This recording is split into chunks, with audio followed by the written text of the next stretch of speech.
Salut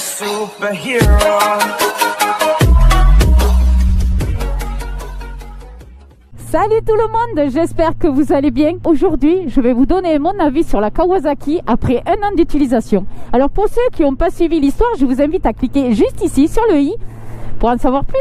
Alors c'est une moto que j'ai achetée d'occasion en juillet l'année dernière chez un concessionnaire avec 6 mois de garantie. Juste après l'achat de cette moto, j'ai eu des problèmes techniques. Mais ces petits soucis se sont arrangés. De là, je me dis, il va falloir rouler. Mais comment rouler quand tu sais pas combien de kilomètres tu peux faire avec une jauge qui ne fonctionne pas? Et bien du coup, il a fallu faire un essai. Alors il faut savoir que le réservoir de cette moto contient 18 litres. On fait le plein, le compteur à zéro et on va rouler. Alors maximum, je peux faire 310 à 330 km en respectant les limitations de vitesse. Alors une fois que je sais combien je peux faire de kilomètres avec le plein, je me dis il va falloir rouler. On va commencer progressivement, on va pas aller trop loin dès le départ, puisque je ne connais pas cette moto. On va voir comment elle se comporte. Première impression, je vous dirais franchement, nickel. Moi je suis bien, la position me va parfaitement, le fait d'être en avant, beaucoup moins devant, et ça me tire pas dans les bras. Jusqu'à là, tout va bien. Mais à force d'aller rouler, je commençais à avoir une petite douleur. Mais une douleur, tu vois, légère. Je me suis dit, c'est peut-être normal, je viens de changer de moto, voilà, il faut que je m'adapte et que peut-être que la douleur finira à partir au fil du temps, quoi. Ben non, hein, faut pas rêver, hein. Elle est là, elle est bien, hein. Elle se dit, attends, je vais continuer avec toi, quoi. Ben en fait, plus j'allais loin dans mes retranchements, et plus la douleur était avec moi. Alors sur une journée de balade, tout va bien, il n'y a pas de souci.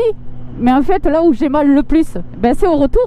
Alors pour rester poli, je vous dirais juste que j'ai les fesses engourdies sur cette selle. Alors pour ceux qui ne savent pas, cette moto quand je l'ai achetée, comme tu peux voir, elle a une selle confort. Visiblement, pas si confortable que ça.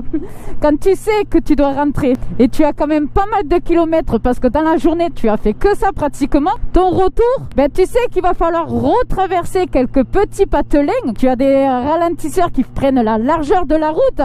Et que même au ralenti, quand tu montes et tu descends, c'est aïe aïe aïe.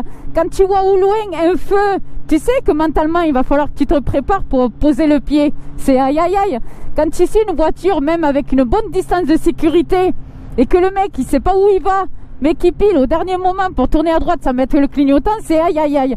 Je veux dire par là que mon cerveau actuellement, il est concentré sur la douleur et moins à ce qui se passe autour. Je ne dis pas que je fais n'importe quoi parce que il y a quand même l'expérience qui fait aussi. Tu sais qu'il faut anticiper et tu sais ce qui va t'arriver sur le trajet. Pour y aller comme au retour, il faut rester toujours prudent. Mais là, rentrer dans ces conditions avec cette douleur, mais c'est un truc de dingue, quoi. Je me dis non, mais là, je peux pas supporter ça internellement. Je sais que c'est dangereux. Et ça, j'en suis entièrement consciente. Mais je fais pas n'importe quoi. J'attends pas que la douleur soit atroce pour me dire, eh ben arrête-toi. Non.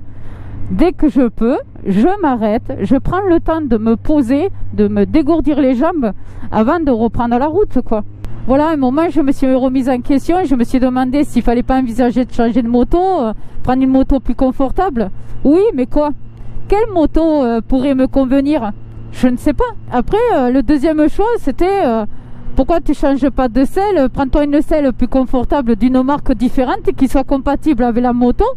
Fais un essai et puis tu verras sur le long terme si ça se passe bien avant d'envisager de changer de moto. Franchement, je ne sais pas quoi faire.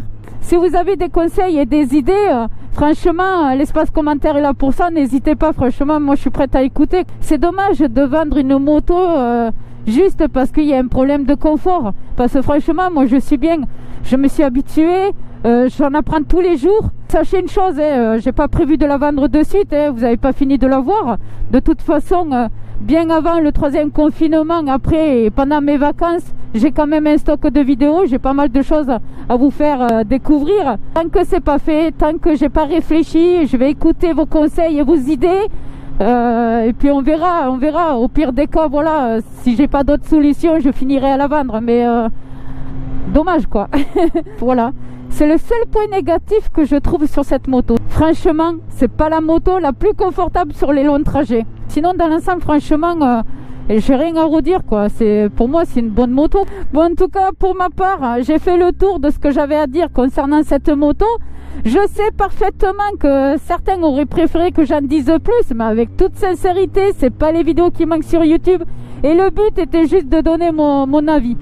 En tout cas, j'espère que cette vidéo vous aura plu. Si c'est le cas, n'hésitez pas à partager et à vous abonner. Sur ce, prenez soin de vous.